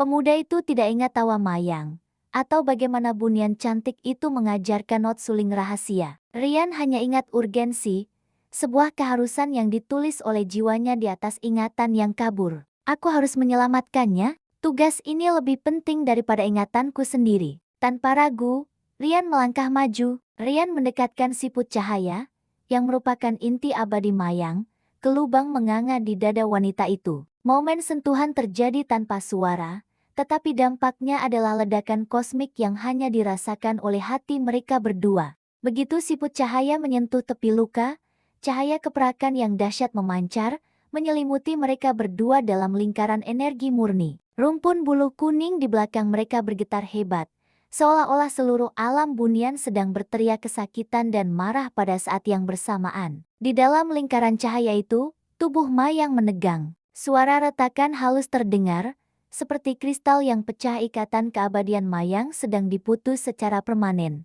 Luka di dadanya menyerap siput cahaya seperti tanah kering menyerap air, meninggalkan bekas luka berbentuk siput yang bersinar sebentar sebelum meredup menjadi bekas luka merah muda yang halus. Mayang menjerit, tetapi jeritan itu bukanlah jeritan rasa sakit. Jeritan itu adalah pengakuan akan kemortalan yang baru. Mata peraknya, yang selalu memancarkan cahaya dingin keabadian, kini berubah menjadi coklat hangat, warna yang sama dengan mata Rian dan mata setiap manusia fana di desa. Saat cahaya mereda, Mayang ambruk ke pelukan Rian, tubuhnya terasa berat dan rapuh. Wanita itu kini hanyalah seorang manusia, rentan terhadap dinginnya malam dan kelelahan fisik. Saat Mayang berubah, memori Rian bereaksi keras. Hilangnya siput cahaya yang menahan ingatannya di Telaga Lupa membuat ingatan Rian meledak kembali seperti air bah. Rian mengingat segala sesuatu sekaligus. Malam pertama di tepi sungai, janji suling di bawah purnama, tawa Mayang saat mengajarkan not, ancaman Raja Bunian, rasa sakit pengkhianatan bunga. Cinta kembali menghantamnya dengan kekuatan penuh, kini bercampur dengan pengetahuan baru. Mayang yang ia cintai kini fana karena dirinya. Rian menatap wajah Mayang yang kini terlelap karena kelelahan, dan rasa bersalah memenuhi Rian. Aku sudah melupakanmu, tetapi kau memilih melepaskan keabadianmu untukku. Rian mengangkat wajah. Bulu kuning di depannya kini terbuka, bukan dengan gemerlap kemewahan, tetapi dengan kesedihan yang hening. Dari celah bambu itu, sosok yang sangat agung muncul. Raja Bunian. Beliau berdiri tegak, jubahnya terbuat dari sutra emas yang gelap, dan mahkotanya tidak lagi bersinar. Raja datang sendirian, tanpa pengawal. Raja Bunian memandang Mayang yang lemas di pelukan Rian, dan sebuah helaan napas berat terdengar. Itu adalah helaan napas orang ayah yang kehilangan. Kau berhasil, manusia. Suara raja kini hanya bergema dengan kesedihan, tanpa kemarahan. Kau melintasi Telaga Lupa, kau kembali tanpa ingatan, tetapi cintamu tetap memanggilmu kembali. Kau telah membuktikan tekadmu. Rian memeluk Mayang lebih erat, tubuhnya terasa dingin. Aku minta maaf, Raja, aku mencintai putri Anda. Permintaan maafmu tidak mengubah takdir, ujar Raja Bunian. Mayang telah memilih jalan yang mustahil bagi kami. Dengan melepaskan siput cahaya, dia telah memutus ikatan darahnya dari istana abadi. Dia tidak lagi putriku, dia adalah manusia fana, sama seperti dirimu. Raja Bunian kemudian mengarahkan pandangannya yang tajam ke Rian. Namun, ikatan jiwa yang kalian ukir pada suling itu juga telah mengubahmu. Darah Bunian yang kau serap saat ritual itu telah membakar kemortalanmu. Raja Bunian menunjuk bekas luka perak di lengan Rian yang kini terlihat jelas di bawah cahaya bulan. Kau adalah makhluk peralihan sekarang. Kau memiliki stamina Bunian, umur yang lebih panjang dari manusia biasa. Dan kau kebal terhadap sihir. Kau tidak akan pernah menjadi tua secepat manusia fana di desamu. Kau adalah penjaga jangka panjang bagi putriku yang kini lemah. Ini adalah pengorbanan kedua yang tidak Rian duga. Ia tidak menjadi Bunian, tetapi ia melepaskan kemanusiaannya untuk bisa bersama Mayang dalam keabadian yang berbeda. Aku akan menerimanya, kata Rian tegas, tanpa keraguan. Baiklah, Raja Bunian mengangguk. Mulai saat ini, bulu kuning tertutup untuk kalian berdua. Kalian berdua adalah anomali, cinta terlarang yang telah menjadi kenyataan. Alam Bunian tidak akan menolong kalian, dan alam manusia telah menolak kalian. Raja Bunian kemudian menjatuhkan salai daun emas ke tanah. Daun itu berkilauan dan kemudian berubah menjadi kantung kecil yang berisi biji-bijian. Bawalah ini, kata Raja Bunian. Ini adalah biji kehidupan. Biji ini akan tumbuh di tanah subur dimanapun kau menanamnya. Dan biji ini akan menjadi sumber kehidupan abadi bagi Mayang yang kini fana. Jagalah dia, karena mulai sekarang, kehidupannya bergantung padamu. Raja Bunian menatap Rian dengan tatapan terakhir yang penuh arti. Jangan pernah kembali ke istana, jangan pernah mencari, hiduplah dalam damai di dunia fana. Itu adalah satu-satunya kesempatan kalian. Raja Bunian kemudian menghilang dalam kepulan kabut yang tebal, meninggalkan Rian dan Mayang sendirian di ambang batas antara dua dunia. Rumpun bulu kuning pun kembali merapat. Segelnya terasa lebih kuat dan tak terhindarkan. Kini mereka benar-benar sendirian. Pasangan itu berada di tengah hutan, tanpa rumah, tanpa desa yang mau menerima, dan dengan janji yang baru saja diperbarui dengan harga yang mahal. Mayang, si mantan Bunian, meringkuk kedinginan. Rian, si setengah manusia, merasakan kekuatan baru mengalir di nadinya. Rian membawa Mayang ke sebuah gua tersembunyi yang ia temukan di tepi sungai kecil. Rian meletakkan Mayang dengan hati-hati di atas tumpukan daun kering. Mayang terbangun beberapa jam kemudian. Mata coklatnya menatap Rian dengan cinta yang utuh, tanpa kabut kelupaan. Kau ingat aku, Rian? Bisik Mayang, suaranya lemah. Aku ingat semuanya, Mayang, jawab Rian, mengusap bekas luka merah muda di dada Mayang. Aku ingat setiap not, setiap janji. Kau telah melepaskan keabadianmu untukku. Aku berjanji, aku akan menjadi penjaga keabadianmu yang baru. Mayang tersenyum tulus. Aku tidak menyesal. Menjadi fana bersamamu lebih berharga daripada keabadian yang dingin dan tanpa cinta. Rian mengeluarkan biji kehidupan pemberian Raja Bunian. Biji itu terlihat seperti kerikil hitam biasa. Rian tahu, pencarian mereka belum berakhir.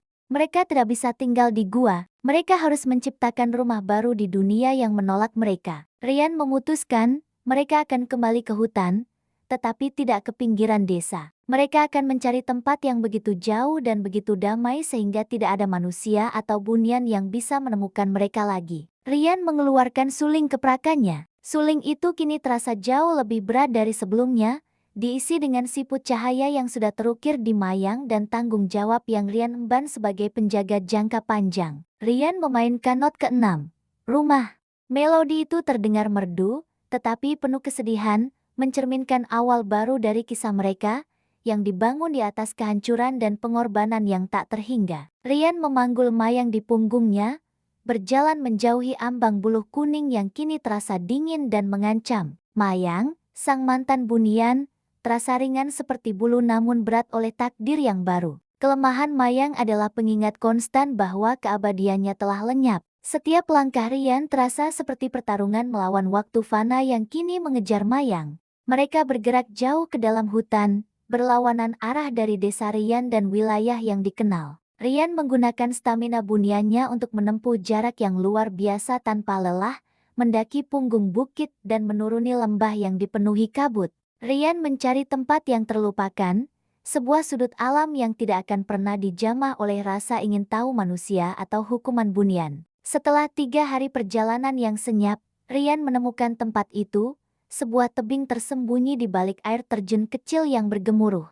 Air terjun itu menciptakan kabut abadi yang menyamarkan gua di belakangnya, sebuah rongga batu yang cukup besar untuk menjadi tempat tinggal. Kita akan tinggal di sini, bisik Rian, menurunkan Mayang dengan lembut di lantai gua yang kering. Mayang membuka mata, meskipun lelah, matanya yang coklat kini memancarkan kepuasan. Ini sempurna, Rian. Suara air akan menutupi semua jejak kita. Tantangan pertama adalah memberi makan Mayang. Tubuh manusia Mayang membutuhkan nutrisi yang belum pernah dikenalnya. Rian, yang kini hanya membutuhkan sedikit istirahat, mencari buah-buahan dan akar-akaran yang aman di hutan. Namun, hal itu tidak cukup. Kekuatan Mayang meredup dengan cepat. Rian ingat biji kehidupan pemberian Raja Bunian. Rian mengeluarkan kantung kecil itu. Biji di dalamnya berwarna hitam pekat, namun terasa hangat. Raja Ayah berkata, biji ini akan menjadi sumber kehidupan abadi bagiku. Ujar Mayang, suaranya mengandung harapan. Rian mencari tanah yang paling subur di dalam gua, di mana tetesan air terjun merembes masuk.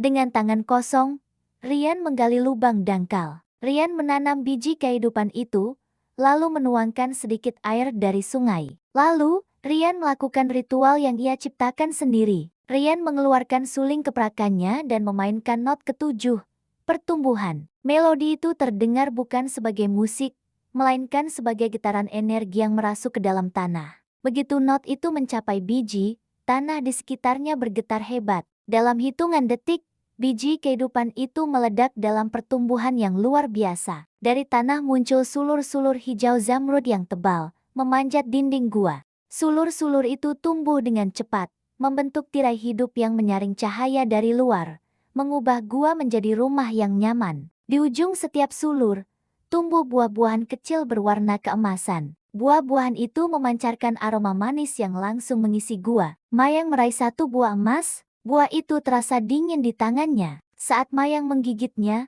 cahaya keperakan seketika menyebar di wajahnya. Kelelahan dan kepucatan Mayang menghilang. Kekuatan hidup bunian Mayang, yang kini berlabuh dalam buah fana, kembali. Rian, buah ini adalah segalanya, seru Mayang, matanya berbinar. Ini seperti aku tidak pernah melepaskan keabadianku. Buah ini adalah jantung kita yang tersembunyi. Dengan biji kehidupan yang kini menjadi pohon kehidupan mereka, pondasi rumah baru mereka sudah selesai. Gua itu kini menjadi ruang persembunyian abadi, dilindungi oleh tirai air terjun dan sumber makanan yang tak terbatas. Setelah fisik Mayang pulih, tantangan mental pun dimulai. Mayang, yang terbiasa dengan kebisingan hening istana Bunian, kini harus terbiasa dengan kekurangan kekuatan sihir dan keterbatasan fisik manusia. Suatu sore, Mayang mencoba mengendalikan sungai, seperti yang biasa Mayang lakukan saat masih menjadi putri. Mayang hanya menggerakkan tangan,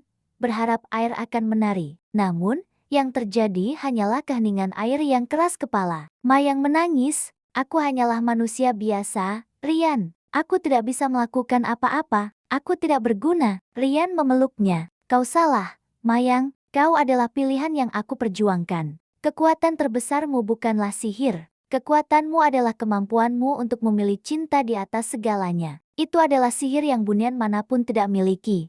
Rian mengambil suling keperakan itu. Rian memainkan not ke-8, kekuatan baru. Not ini tidak menghasilkan sihir, tetapi menenangkan jiwa Mayang, mengingatkannya bahwa sihir mereka sekarang adalah koneksi di antara mereka. Untuk mengisi waktu, Rian mulai mengajarkan Mayang keterampilan bertahan hidup manusia, menyalakan api tanpa sihir, menjahit pakaian dari kulit kayu, dan membedakan tanaman obat yang aman. Mayang, sang puteri, ternyata cepat belajar dan menikmati kebebasan baru dari etiket istana. Tidak ada lagi jubah berat, tidak ada lagi pertemuan formal, tawa Mayang, memotong selembar kulit kayu dengan pisau batu. Mayang menemukan kebahagiaan dalam kesederhanaan. Namun, masa lalu mereka menolak untuk diam. Suatu malam, ketika Rian dan Mayang sedang berbagi buah emas di dekat air terjun, Rian merasakan sentuhan yang sangat akrab pada batas kebalnya sihir. Sihir itu bersifat kekanak-kanakan, penuh amarah dan kesedihan. "Kita tidak sendirian," bisik Rian, matanya tajam. Rian melihat bayangan di balik air terjun. Seseorang telah menemukan jalan ke tempat persembunyian mereka. Sosok itu muncul. Itu adalah Bunga. Wajah Bunga telah berubah drastis. Bunga tidak lagi mengenakan pakaian desa. Bunga mengenakan jubah kusam yang robek-robek, dan matanya memancarkan cahaya kuning yang tidak sehat. Bunga memegang tongkat kayu bengkok yang mengeluarkan asap tipis. Bunga kini adalah murid dukun sastro yang baru, dan Bunga telah menguasai sihir hitam dari desa.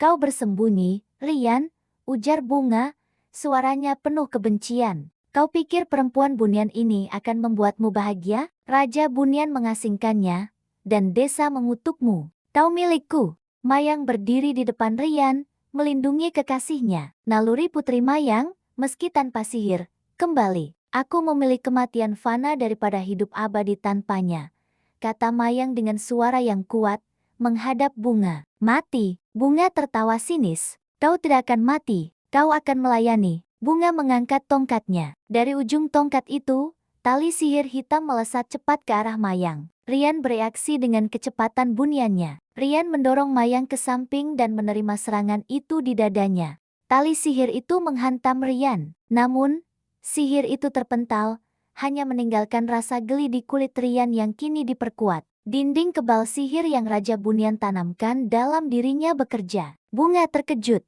"Mustahil. Kau kebal? Kami sudah tidak terikat oleh hukum Bunian atau hukum manusia," kata Rian, mengambil sulingnya. "Kami adalah milik kami sendiri." Rian meniup not ke-8, kekuatan baru sekali lagi. Tetapi kali ini, nada itu diarahkan ke Bunga. Bunga, yang kini fana dan rentan terhadap not Bunian, langsung jatuh berlutut.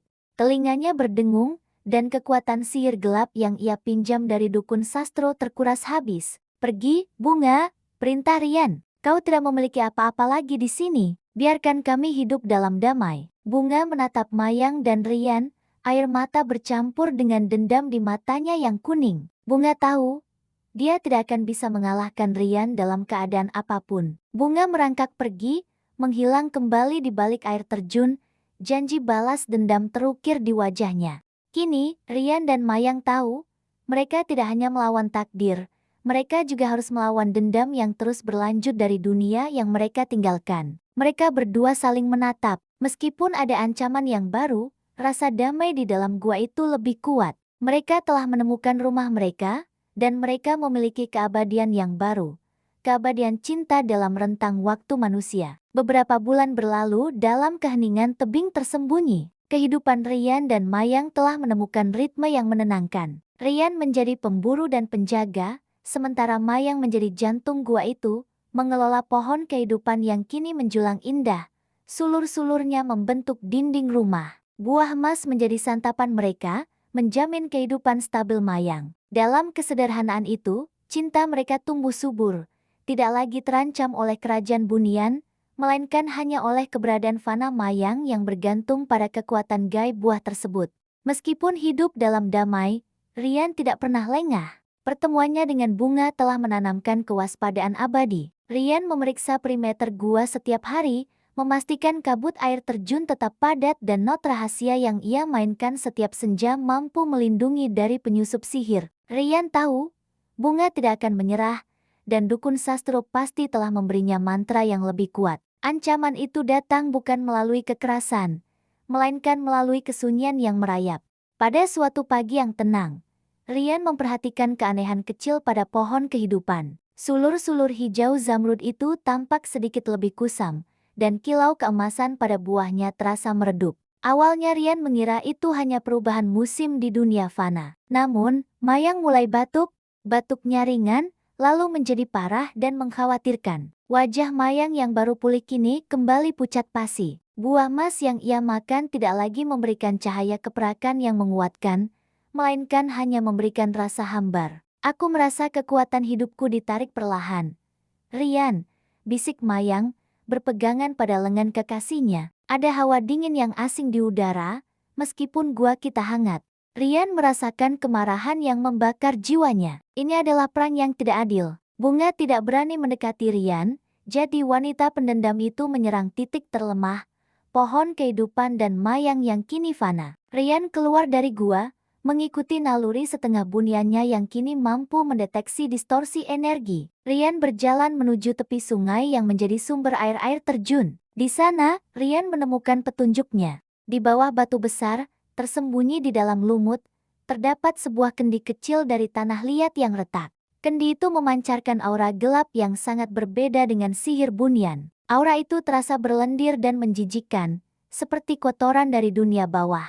Kendi itu adalah racun senyap dukun sastro, sihir yang dirancang khusus untuk merusak energi kehidupan yang murni. Bunga telah meletakkannya di hulu sungai, membiarkan racun gaib itu meresap perlahan ke dalam air terjun, ke tanah subur di dalam gua, dan langsung ke akar pohon kehidupan. Bunga tidak perlu berkelahi. Bunga hanya perlu menunggu Rian menyaksikan Mayang layu perlahan. Rian menghancurkan kendi itu dengan tinjunya, merasakan energi gelapnya menghilang seperti asap. Namun, kerusakannya sudah terjadi. Rian bergegas kembali ke gua. Pohon kehidupan kini tampak mengerikan. Daunnya menguning dengan cepat, dan sulur-sulur itu merambat ke dalam, seolah-olah berusaha melindungi akarnya dari kehancuran gaib yang tak terlihat. Mayang terbaring lemas, detak jantungnya melambat. Aku tidak akan bisa bertahan.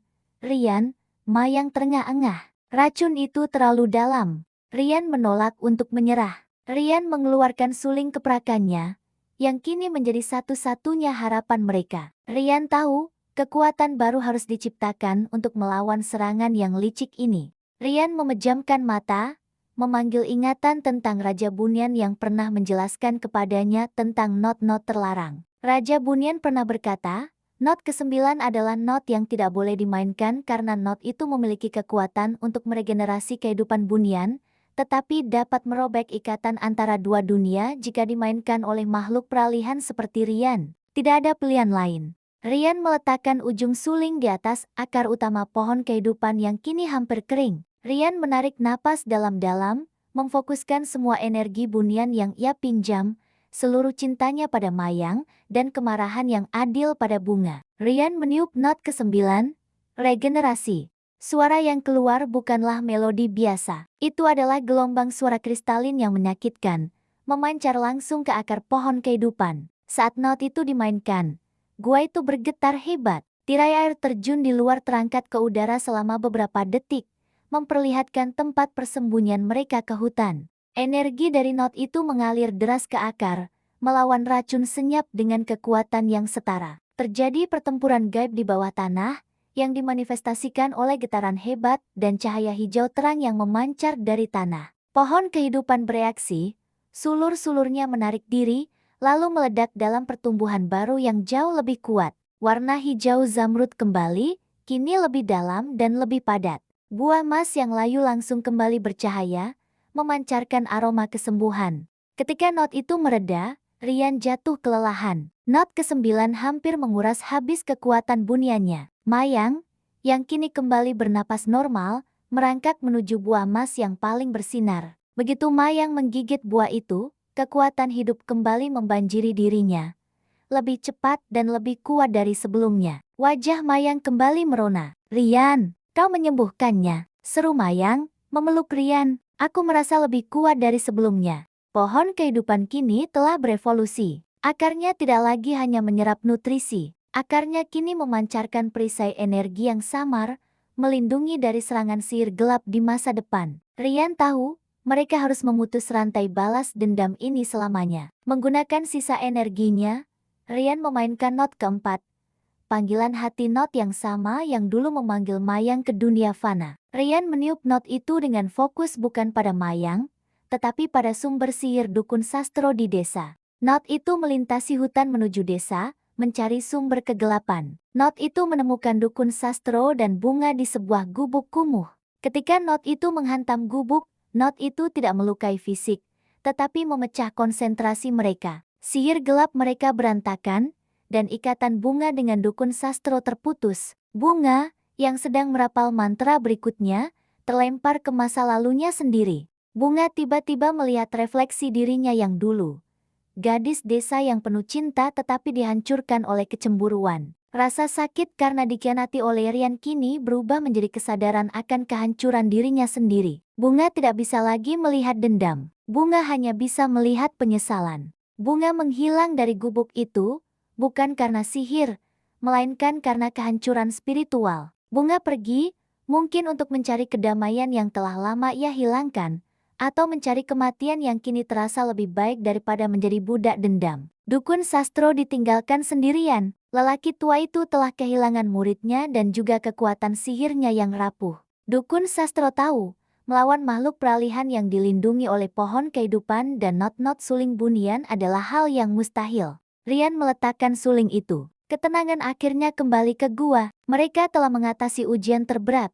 Ancaman kehilangan yang nyata. Mayang bersandar di dada Rian. "Dunia ini mungkin telah menolak kita, Rian," bisik Mayang. "Tapi dunia ini adalah milik kita sekarang." Rian mencium keningnya, menatap pohon kehidupan yang berkilauan penuh daah hidup. Mereka telah memenangkan pertempuran terakhir dengan masa lalu mereka, dan kini keabadian baru mereka telah dimulai.